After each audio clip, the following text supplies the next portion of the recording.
বাজারে বাজার করলাম, আবার টাকাও খরচা করলাম, তো বাজার তো হয়ে গিয়েছে, পয়সাগুলো নষ্ট হলো। উফ, এগুলো আমি কিনিনি। কেননি মানে? তাহলে এলো কোথা থেকে? ওই মালদার পার্টির নেতা অবনী মাল তার দলবল নিয়ে এসেছিল।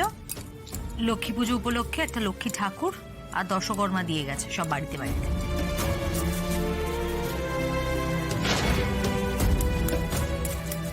ওরা দিল আর তুমি নিয়ে নিলে? বাবা, মা তো এগুলো নিতেই চায়নি, নরেন কাকু আর ভুলু কাকু জোর করে দিয়ে গেল, তাই না বল? সে কি?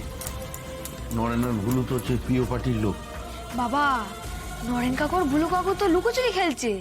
প্রিয় পার্টির লোক এলে ওদের ফ্ল্যাগ তুলছে, আবার মালদার পার্টির লোক এলে ওদের ফ্ল্যাগ তুলছে, আর দেয়াল লেখা পোস্টার মারার জন্য দুটো পার্টির কাছ থেকেই টাকা নিয়েছে।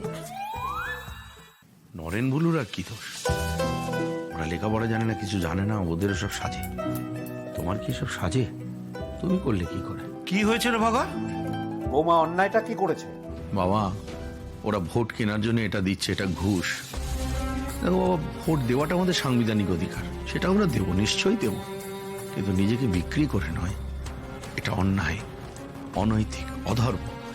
ভাগা, ব্যাপারটাকে এত সিরিয়াসলি নিস না। এটাই ন্যায়, এটাই নৈতিকতা, এটাই ধর্ম। কিছু পেতে গেলে কিছু দিতে হয়, এটাই চলছে এখন, এটাই নিয়ম। এগুলো করতো।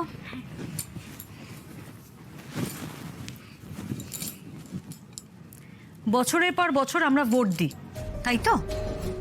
লাইনে দাঁড়িয়ে থাকি, রোদে পুড়ি, জলে ভিজি, আর ওদের দেওয়া প্রতিশ্রুতিগুলো যখন পড়ি তখন মনে হয় এইবার বোধহয় ভালো কিছু হবে। হয় কি? পূর্ণা, মাসের পর মাস, বছরের পর বছর, একটা দিনের সঙ্গে তার পরের দিনের কোনো তফাৎ নেই। প্রত্যেকদিন সকালবেলা ঘুম থেকে উঠি আর ভাবি যে আজকের দিনটা, সংসারটা আমি কিভাবে চালাবো। নিজেরা যদি ভালো থাকতে চাই, সেটা কি অন্যায়? এটাও তো সাংবিধানিক অধিকার আমাদের, তাই নয় কি?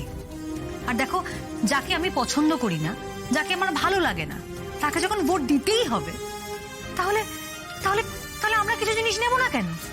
ভোট দেওয়ার বিনিময়ে যদি আমি কিছু নিই, তাহলে আমি আমার অধিকারকে অসম্মান করব।